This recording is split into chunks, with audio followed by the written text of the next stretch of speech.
In this video, I'm going to show how you can paywall certain sections of your Bubble app, and once users have subscribed using Stripe, they can then access that area of your app. You'll see at the moment I cannot access this section of my Bubble app, but if I click on my account, I'll have the abilities to subscribe to a plan. I'll have the option to choose between a monthly plan and also an annual plan, which works out a bit cheaper. Once I fill out these details and then subscribe to the plan, I'll be brought back to my Bubble app, and as we'll see, I'll then be able to access that paywalled content. You can see here I've been successfully subscribed, and when I click on paywalled content, I can now access this section of the app. I'll also show how you can use the Stripe pricing table to offer your users a number of different tiers and also be able to switch between monthly and yearly plans. Finally, I'll show how you can let users cancel subscriptions using the Stripe customer portal, and also update their plan and change payment methods if necessary. We're going to start off by creating a new subscription plan in Stripe. I'm here in my Stripe dashboard. This tutorial does assume that you have already set up a Stripe account, and I'm going to create a new product. And the way I'm going to do that is I'm going to go to the search bar up here. I'm going to search for product catalog. I'm going to click on that, and you'll see that I already do have some plans created. They were created quite a while ago, so we're going to create a new one. And the way we do that is we click on the add product button up here, and I'm going to call this our basic plan. You can add a description if you wish. I'm not going to do so. You can see here is a section for tax. That's because I've Stripe tax enabled on this particular account. You probably won't see that on your own Stripe account if you don't have it enabled. Don't need to worry about it for the purposes of this tutorial. Then if we move on to the actual amount, I'm going to say this will cost 29 euros per month. And the reasons per month is I have recurring there and have the billing period set as monthly. You can see you can also set as daily, weekly, yearly, or custom, but I'm going to leave it as monthly for now. So we're going to add that product, and now we want users of our Bubble app to be able to subscribe to this plan on a monthly basis. And to do that, we need a way for our Bubble app to talk to Stripe. So what we're going to do is we're going to go to the plugin section of our Bubble editor, and we're going to install the Bubble Stripe plugin. You can find that by simply typing in Stripe, and it should be the first one that appears on the right hand side. So we're going to install that. Once we've installed that, we do need to fill out a few fields here, and you can see here there are 6 different API keys, some for live, some for development mode. We're only going to focus on development mode today, but the process is exactly the same for live, but you just need to be on the live version of your Stripe dashboard. So going back here, the first one we're going to need to fill in is the secret key development, and you get this from the developer section of your Stripe dashboard. And if you click on API key, you should see here that we have 2 keys. We have the publishable key and the secret key. I'm going to reveal the secret key. I'm only doing that because we're in test mode. And then I'm going to paste that in there. Publishable key is quite simple to get. You can see that's already revealed. So we're going to click on that and paste it into here. I'm going to leave client ID development blank for now. This is really only if you're using Stripe Connect that this is relevant. And because we're not going to be dealing with that in this tutorial, I'm not going to deal with it now.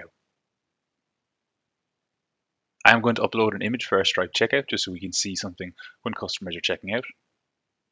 And I'm also going to give a name to this Stripe checkout. I'm going to call it Cranford Tech.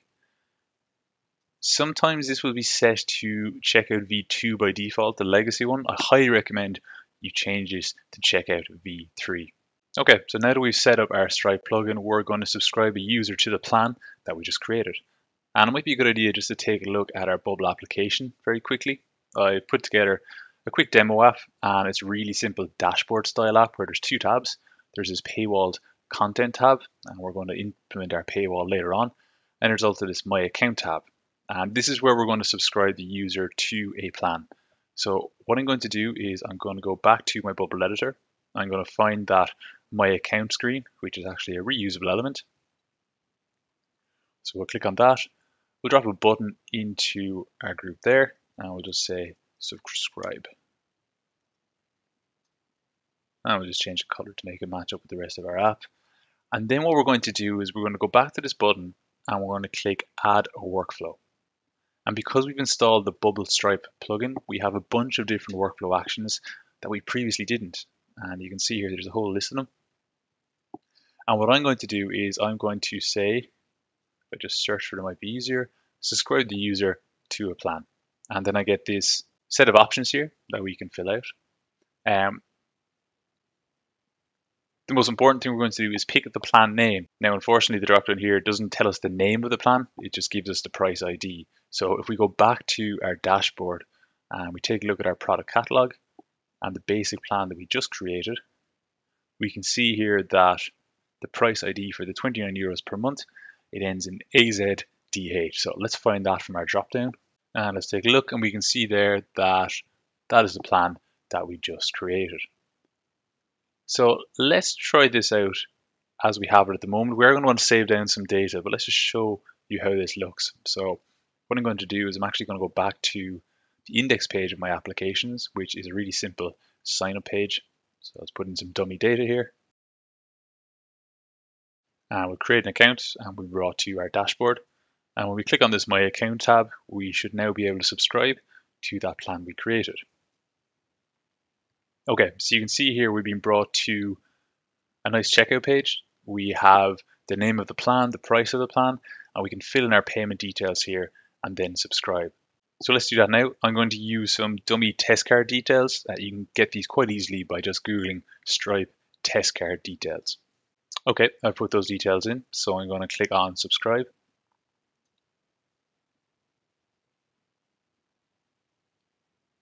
That's gone through successfully, and you can see there that we're brought back to our Bubble application, and we're getting a message from Stripe just saying that we've successfully entered our credit card information and we are subscribed to the plan. And if we go into our Stripe dashboard and click on customers, what we should see is Miles Kane, test user I just created there. He had a subscription created. You can see there it was for 29 euros on the 24th of January. And if we click on that, we should be able to get more details on specific subscription. So that's worked out. But we've no record of this in our Bubble database. If we go back to our Bubble database, we should see that we've one user, and you can see mileskane@gmail.com, but we haven't saved down information relating to the subscription. We've no way of really paywalling the content that we have on the other tab, so we're going to need to collect some additional information for Miles. So let's go to our data types tab and add some new fields onto the user type. Just so you're aware, you could easily create a new data type called subscription, add all these fields to that data type, and then add a subscription to the user, but I'm just going to add them to the user in this example. The first field I'm going to add is the Stripe customer ID field. It's going to be a text, and this is going to be a unique Stripe identifier that'll be created anytime they subscribe to a plan. The next one I'm going to put in is called subscription ID, which again will be a unique Stripe code associated with a subscription. I'm going to put in subscription start, which is going to be a date. Subscription end, which is also going to be a date.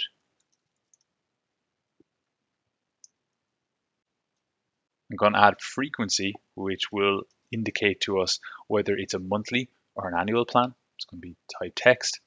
And then finally, possibly the most important field is the subscription status field. And that's going to tell us whether the subscription is active, cancelled, and we're going to use that then to paywall our section of the app that is behind the paywall later on in the tutorial. And the good news is it's actually really easy to save all this data down in the workflow that we created earlier. So I'm going to go back to the Views My Account reusable element, click on that subscribe button, and you can see here after we subscribe the user to the plan that we created, what we can do is we can make changes to the current user. And the first thing that we're going to change is the frequency. And we can get that by going to result of step 1. And then we can go to items, the first item, and then we can go for interval. Interval is really the Stripe language for frequency. The next one we're going to update is Stripe customer ID, This is really easy. All you need to do is look for current user, and then this is really important. You don't want to pick this Stripe customer ID field here because this is the field we're updating. It'll be referencing itself. What you want to do is scroll down and then find Stripe customer ID down here. This is a field that comes with the plugin, and Bubble in the background will make a record of the Stripe customer ID when you subscribe to a plan using the Bubble plugin. But make sure you pick the second one down here. Next, we're going to say subscription end is going to be equal to result of step 1, current period ending date. Subscription start is going to be very similar, equal to result of step 1, current period starting date. And then finally, subscription status is going to be equal to result of step 1 and its status. So let's log Miles out and sign up with a new user. I'm going to click on log out and we'll sign someone else up. Go to our dashboard, and if we click on my account, we should this time be able to subscribe once again. Click on subscribe and we should be brought back to our Bubble application. And this time, if we go to our database, what we should see is we have a lot more data saved down next to Alex Turner. Just going to refresh my editor.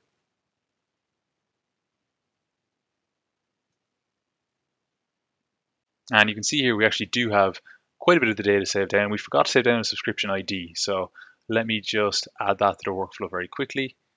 What I should have done here was also added in subscription ID equal to the result of step 1, its subscription ID. And if we refresh, we won't be able to get it now, but if I click subscribe, it might actually update the details. And then if we go back, we should see in our database that we have that updated for Alex Turner. Let's just take a look at our Stripe dashboard, at our customers. And you can see there we have A Turner, and he is subscribed to the monthly plan. So that has gone through successfully, and more importantly, we've saved down all the relevant data. So what I'm going to do is, back in my Bubble application, I'm going to say under paywall content, I'm going to say that this group is only visible when current user's subscription status is active. Then it is going to be visible, which means that by default, I'm going to have to say it is not visible on page load. I'm also going to collapse it when it's hidden. And then I'm going to add in another group here. And I'm going to call this group not subscribed. Make it a column, make it take up the full width and the full height. Let's change the background color to make it a bit more obvious. Put in some padding here. And then what I'll do is I'll drop a text element in the middle and say, please subscribe to access this section of the dashboard.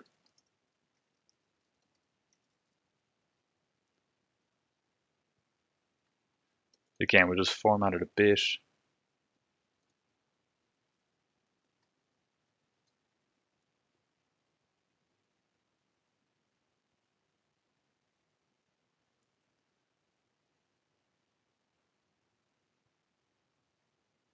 Okay, we'll put it in the center. And then what we can say is when the current user's subscription status is not active, then we're going to show this. Otherwise, it's not going to be visible on page load, and we are going to collapse it when it's hidden. So if we refresh our app, what we should see is that because we're logged in as Alex Turner, who does have an active subscription, we can access the paywall content here. But if we log out and we register as another user, you'll see that this user cannot access this section of the dashboard because we have paywalled it. You need to have a subscription status of active to view it.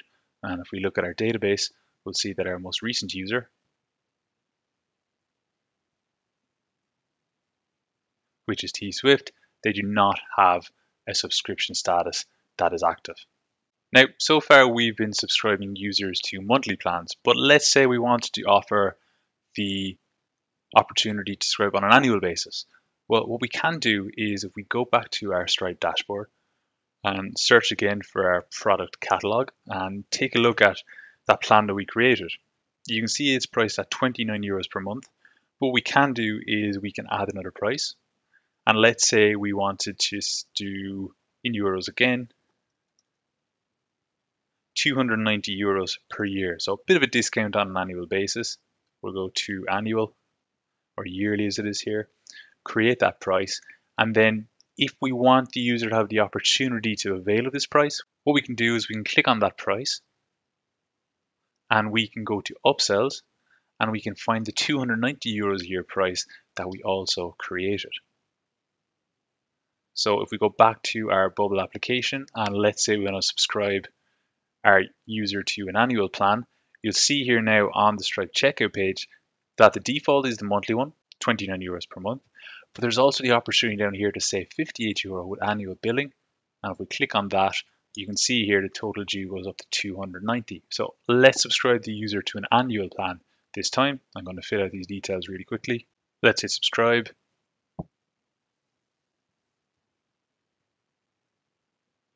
And we're once again brought back to our Bubble app.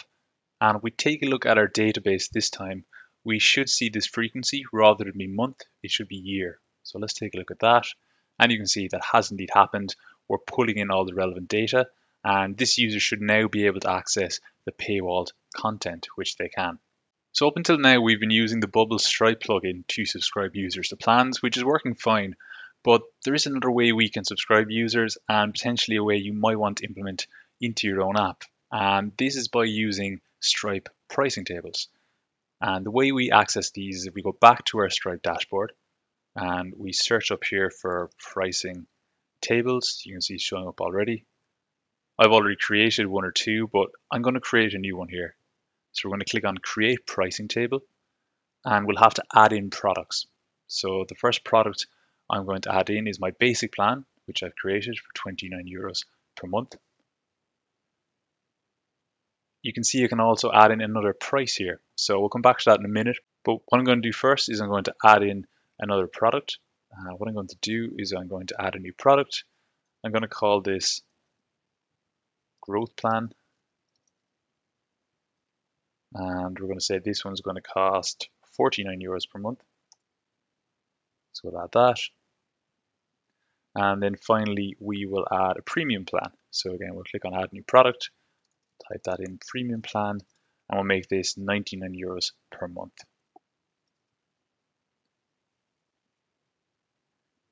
And this is a preview Stripe is showing us of our pricing table. And if we want to get this into our Bubble app, what we can do is click on continue. We're going to leave all these options as is for now. I'm going to click continue again, and then we'll click finish. And now Stripe has provided us with this snippet of code. And what I'm going to do is I'm going to click on copy code. Then when I go back to my account section, what I can do is I can get a HTML element. I can put it in my main group. And what I can do is I can paste that snippet of code into my HTML element. I'm going to just change the layout here to make it take up the full width and any available height as well. And we'll just put it down one. And then let's update that. I'm actually going to just log in as a new user because obviously this particular user has already subscribed. And if we go to the My Account section, you'll see here now we have the opportunity to subscribe to either the basic, the growth, or the premium plan. So we can let users choose different tiers using our Stripe pricing table. And if we click on growth plan, for example, we're brought to this Stripe checkout page. And again, we can fill in our details and subscribe to the plan.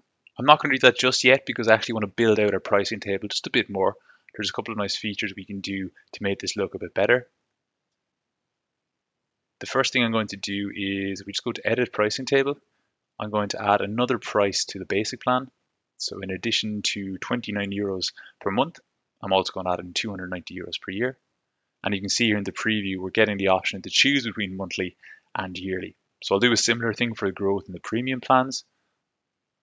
I'm going to add in a new price here of 490 euros every year. We'll add that.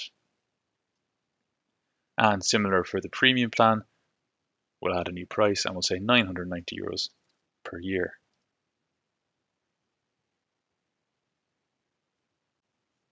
So we'll click on continue. Click on continue again. And we'll click on save. And now if we refresh our Bubble app, hopefully we'll see those options come through. And we are indeed. So we have our monthly prices, but we can also see our yearly prices.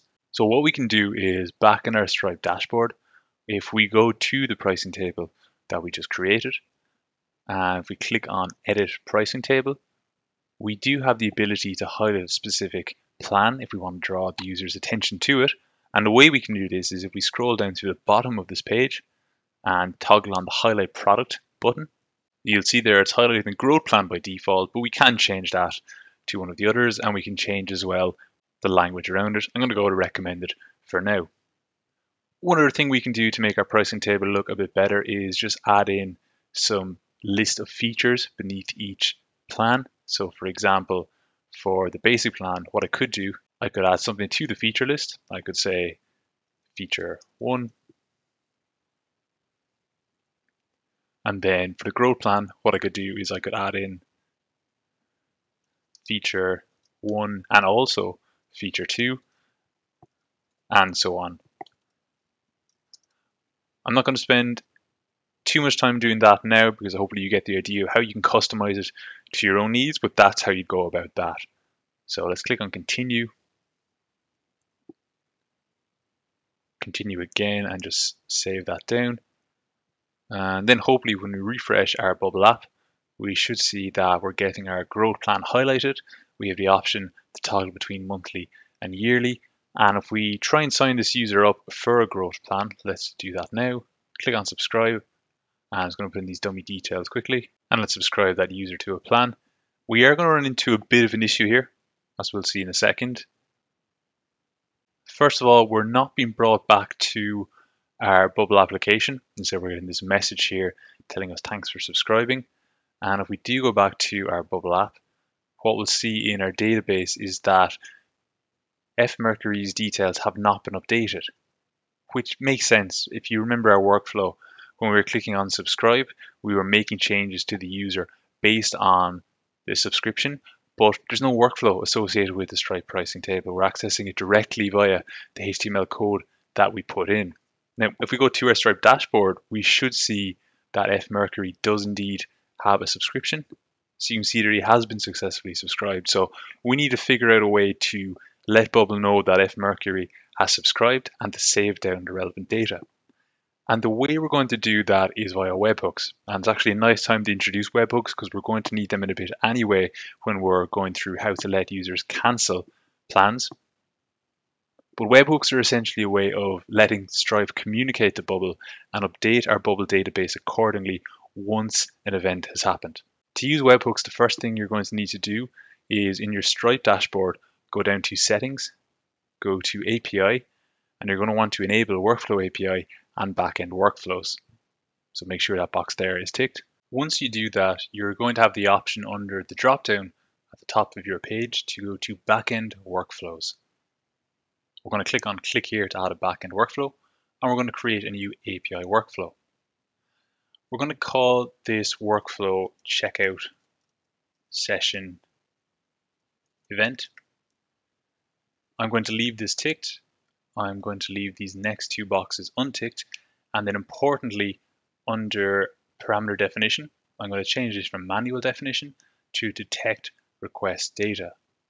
I'm then going to click on the detect data button, and I'm getting this URL on my screen here. And what this is this is the URL that Stripe is going to send messages to, and we're then going to update our Bubble database once this endpoint is hit. So I'm going to copy this URL. I'm then going to go back to my Stripe dashboard, and I'm going to go to developers. And in developers, you'll see here there's a section called webhooks. And this is where we set up webhooks. I already have one created for another app that I've built, but yours is more than likely going to be blank. To create a new webhook, we're going to click on add endpoint. And then we're going to paste in the URL that we copied from our Bubble app. And we're going to paste it into the endpoint URL. Now, security is really important for webhooks, so we are going to add an extra layer of security. And the way we're going to do that is by generating an API token in our Bubble app and then adding it to the end of this endpoint URL. That sounds quite complicated, but it's actually quite simple. All you need to do is get out of that for a second, go to settings. Under the API section, you can click here, generate a new API token. Bubble is going to randomly generate a private key for us, and I'm going to call this API token. I'm then going to copy this private key. I'm going to go back to my endpoint URL in Stripe, go to the very end of the endpoint URL, put in a question mark to signify that it's a URL parameter, and then type in API token equals and paste my API key in there just to get that extra layer of security. Now, there's a bunch of events that we can listen to here. You'll see here they're listed under various headings. And for example, you could search for a subscription and create an event whenever a subscription is created. And these are basically the triggers for the webhook. So if, for example, we were going to trigger a webhook to send information to Bubble when a subscription was created, we would tick on this. That's not what we're going to do right here. It just doesn't perfectly align with what we need. Instead, what we're going to search for is checkout session. And we're going to specifically use the checkout session.completed event to send information to Bubble. So I'm going to add that. And then I'm going to add this endpoint. And once I add this endpoint, you'll see here the Stripe is now waiting for events. And what we need to do now is initialize this webhook. Once we get the webhook up and running, this will not need to be done, but just for the very first time, we need to initialize the webhook. And the way we do that is essentially we want to complete a checkout session, but we only want to do that when we have this detect data window open. So what I'm going to do is I'm going to log out of my Bubble app and I'm going to log in as a new dummy user. And then I'm going to subscribe to the basic plan this time. And I'll fill in these details quickly. And now once the checkout session has completed, which is going to happen once the user is subscribed, hopefully a webhook is going to be triggered and we're going to see some data go into our Bubble app. Okay, so the checkout session has now been completed. If we go back to our Bubble tab, you'll see here that a bunch of data has come through. So this is exactly what we wanted. For example, you'll see here there is the date on which it was created, various things around the object, which is the subscription. So I'm going to save all this down. And then what we want to do is we want to take the webhook off initialization mode and just have it run as standard. And the way we can do that is by going back into our Stripe dashboard, clicking on these dots up here, clicking on update details, and then simply removing initialize from the very end of our webhook endpoint URL. We'll update that endpoint. And if we refresh our Stripe dashboard, we should actually see the successful event being sent through, and you can see there that has indeed gone through. So we now have Bubble communicating with Stripe, but we're still not seeing our data being updated. If we look at the most recent user, grussell@gmail.com, you'll still see there's no data coming through there. So what we need to do is we need to make changes to a thing underneath this API workflow. So I'm going to go to make changes to a thing, and the thing I'm going to choose is I would like to be able to do current user, but if we think about it, this is a back-end workflow. This could happen at any time, and Bubble doesn't necessarily know what is the current user. So instead, what we need to do is do a search for a user and look for the very first user where certain conditions are met. And what we essentially want to do is we want to match the current user with data that is coming back from the webhook so that Bubble knows that that is the relevant user to update. So what we're going to do that is we're going to go back to our Stripe pricing table, which is on our views my account page. And what we're going to do is we're going to add in some information to our HTML code. I know we're getting away from no code and into actual coding here, but this is quite simple, so don't worry. What we need to do is just before the very last line, which is the closing tags of the Stripe pricing table, I'm going to add in client reference ID equals, and then put this in between quotes, and it's going to be equal to the current user's unique ID. So this means that we're sending the unique ID to the Stripe checkout session when we're accessing it via this table.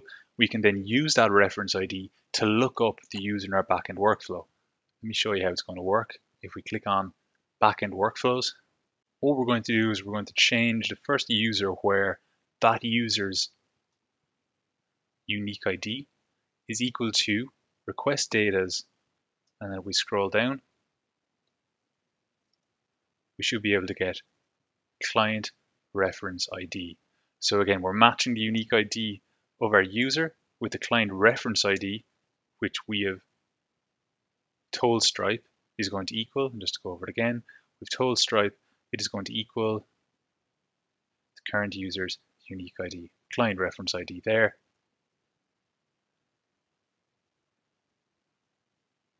And client reference ID there. So then we can change a couple of things, not everything we'd like, but what we can do is we can find the Stripe customer ID, and we can say that's equal to request data's, and if we search for objects customer, that's going to be that. We can also update the subscription ID, which is going to be equal to request data's subscription, object subscription even. And then finally, we can also update for now the subscription status. That's going to be equal to request data's objects status. So let's do that. Let's go back to our Bubble dashboard, and we will sign G Russell back up for one more plan, and then hopefully the data in our Bubble database is going to get updated. So let's subscribe into the premium plan this time. Once again, I'll fill these details out really quickly, and let's subscribe G Russell.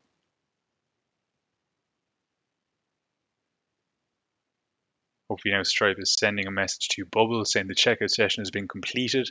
Please update these fields.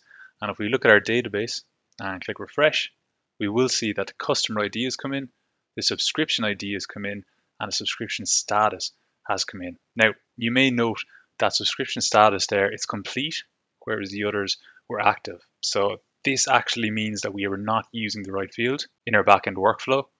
We were getting the object status. The object in this case was actually the checkout session, and its status was complete. So that means that this isn't really useful for us, but that's okay because we can update the other fields, which we were going to do anyway, using another step.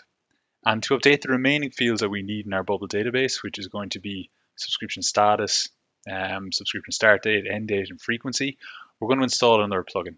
And the plugin we're going to install is the Stripe Customer Portal plugin. This is a plugin I've developed myself. You can search for it by going to Add Plugins and searching for Stripe Customer Portal. It should show up there. Once you've installed that plugin, we need to do some API key configuration, much like we did for the other Stripe plugin, but it's really simple. We just need to put in the secret key and also the secret key with bearer in front of it. So let's just do that quickly. We even grab our secret key from here, copy that, put in our secret key there, and put in bearer and our secret key there. Now that we've done that, we have access to other workflows. And what we can do is we can add a second step to our backend workflow, and we can say, make changes to a thing. And we want to change the user that we updated in step one. And this time around, we want to, first of all, get the subscription status. And the way we can do that with the plugin is we can go to get data from an external API. The API provider is going to be Stripe subscription details. This is something that comes with the plugin. And then the subscription ID is going to be equal to this user's subscription ID. And then the subscription details is going to give us a bunch of things we can get back. But what we want for now is status. And then we're going to do something very similar for the other fields that we're missing. For our subscription start, we're once again going to say get data from an external API. Stripe subscription details, this user's subscription ID, and this time we're going to get current period start. For our subscription end, we're going to get data from an external API, Stripe subscription details, again, this user's subscription ID, and we're going to go for current period end. And then finally, we're going to get the frequency, and we can get that by going to, once again, get data from an external API, Stripe subscription details,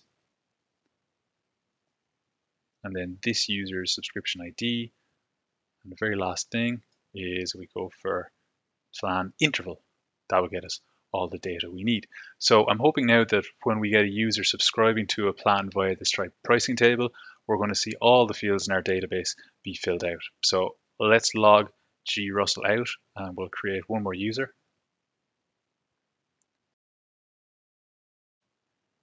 And we're going to sign L Norris up, go for the premium plan this time. Let's subscribe L Norris to that plan. Hopefully sending a webhook through at this stage. And then if we go back into our database and reload that, just because he hasn't been showing up just yet, what we should see is we have a new user, lnorris@testmail.com, and all the information seems to be there. Let's just take a closer look. We have the frequency. It was a monthly plan he was subscribing to. Customer ID is there. Subscription end date is exactly a month after the start date, and the subscription status is active, which means that if we go back to our application, we should see that he can now view this paywalled content. So that's how you sign users up to subscription plans using the Stripe pricing table. That's how you save their data. One more thing we need to do is we need to allow users to cancel their plan. So let's say, for example, they're just not happy with whatever service you're offering and they want to cancel their subscription. What we can do is we can use the Stripe customer portal to achieve this. So I'm going to go back to the views my account, and I'm going to just copy this button, and I'm going to say cancel subscription. And we should really only be showing the subscribe button and the pricing table if the user isn't already subscribed. So I might just change the formatting on this first of all. But then what I might do is put a condition on this button that says when current user's subscription status is active, this is not visible. So we'll untick that, we'll collapse when hidden, and then we'll copy this condition and also put it on our pricing table up here. And again, collapse when hidden. And now because L Norris is subscribed to a plan, he should really only see the cancel subscription button on the My Account page. You could also display some information of the subscription using those fields, but I'm not going to go into that right now. On the cancel subscription button, what we're going to do is we're going to go down to plugins. We're going to choose the self-service portal, Stripe portal. This is an action that comes with the Stripe customer portal plugin. And we're going to need to fill out two fields here. The first one is the customer ID, which we've already saved down. So we can go for current users, Stripe customer ID. And then the second one is the return URL. This is where the user is going to be redirected to after they are done with the portal. So if they exit back out of it, where in our app are they going to send us? Well, we want to send them back to their My Account page. So I'm simply going to say this URL. This is going to create the link to the Stripe customer portal, but we actually need to navigate to it as well. So in step 2, we're going to say open an external website. We're going to say result of step 1, and it's URL. So let's refresh our application. And if we now go into cancel subscription, we're going to be brought to this Stripe customer portal.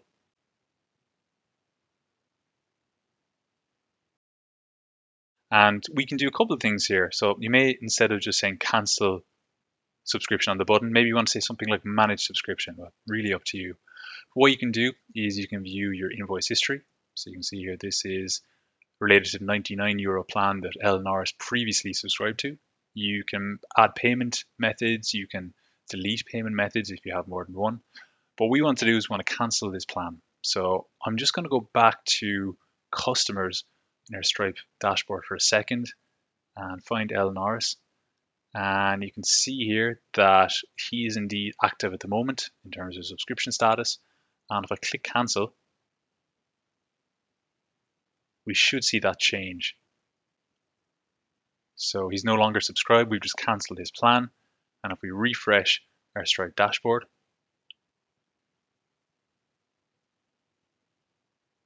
you can see it has been cancelled. Now, one issue is this is not yet going to be reflected in Bubble, because if we go back to our database, we would ideally like this field here under subscription status to change from active to cancelled, but that's not happening, which means that lnorris@testmail.com, he can still access his paywall content, which isn't really what we want. So what we're going to do is we're going to set up another webhook. So if we go back to our backend workflows, we're going to create another API workflow, and we're going to call this one subscription updated. And again, I'm going to leave these three boxes as they are by default, and I'm going to click on detect request data. I'm going to detect data, and once again we're given this endpoint URL that we need to copy. Let's go back to our Stripe dashboard, click on developers, and add another webhook. This is from a previous app. This is for the app that we're working on today, and we're going to add another one similar to this. We're going to add in our endpoint. We're going to once again add in our URL parameter at the end to give that extra layer of security. So I'm going to go back to my settings tab, and then under API, you might remember we generated this API token. So I'm going to copy that, go back to my webhook URL, put in API token equals, and then paste that in. And I guess what's different about this webhook is we're going to be listening for different events. And the events we're going to be listening to are all related to the subscription. And there's two events in particular I recommend using for this webhook. One is subscription.deleted, and then the other one is going to be subscription updated, which is this one down here. So let's add those events, add our endpoint, and once again we're now waiting for this to be initialized. So what we need to do is once again trigger that webhook. So I'm going to log out.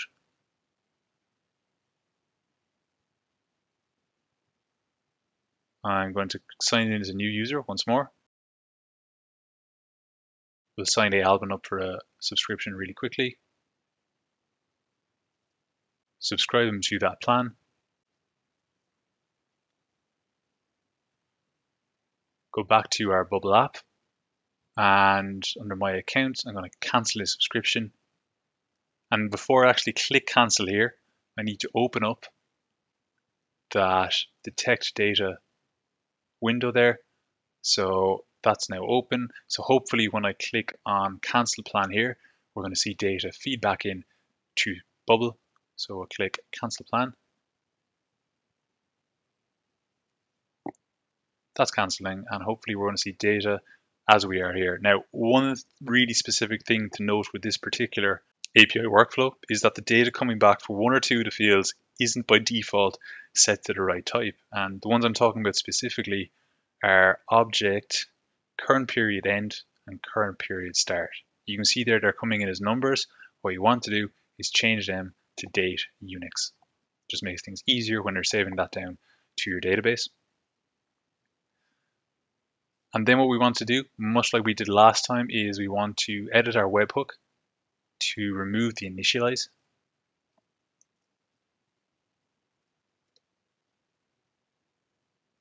And we also want to make changes to a thing. So we're going to go to make changes to a thing. We're going to do a search for a user, much like we did last time. And we're going to go for the very first user, but this time we're using a slightly different condition to match the user up in our database. This time we're going to say Stripe customer ID is equal to request data's object customer. So we're going to figure out which customer triggered the event, match it up with the customer in our database, and then we can change all the fields we want. I'm going to update all of them just so that if there are any changes to subscription, we get notified of it in our database immediately. So frequency is going to be equal to request data's objects plan interval. Stripe customer ID, we don't need to update that one, but we will update subscription end to be equal to request data's object current period end. Subscription start is going to be equal to request data's object current period start. Subscription ID is going to be equal to request data's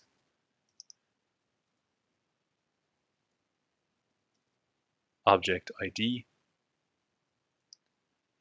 And then finally, subscription status, probably most importantly, is going to be equal to request data's object status. Okay, so that should all be working fine. Let's do one last test to make sure everything's running as we want it to. I'm going to go back to my dashboard, sign up one more dummy user. This will be the last one. Create that account, sign them up, go for a premium plan this time.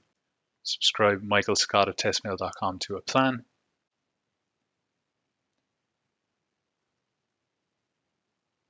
And then if we go back to our app and we want to cancel his subscription, let's just actually maybe take a look at our database first of all so we can compare. Refresh that.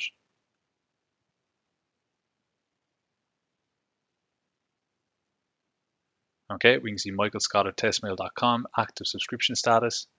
But if we cancel his subscription, we should hopefully see that change in our bubble database. So canceling, let's go back to our bubble database, keep an eye on this active piece of text here, refresh, and you can see their subscription status has changed to cancel. So that's how you update the status of a user. And then if we go back to our application, they will no longer have access to the paywalled content. Now, I will say just before I finish up, if you are deploying your application to live mode, you are going to need to make a small change to your webhooks. I'm not going to go over that in this video. I do have another one. I will link to it in the description, and that'll tell you everything you need to know about deploying your app to live in terms of what that means for your webhooks. So hope this has been useful. If you have any other questions, you can let me know in the comment section below.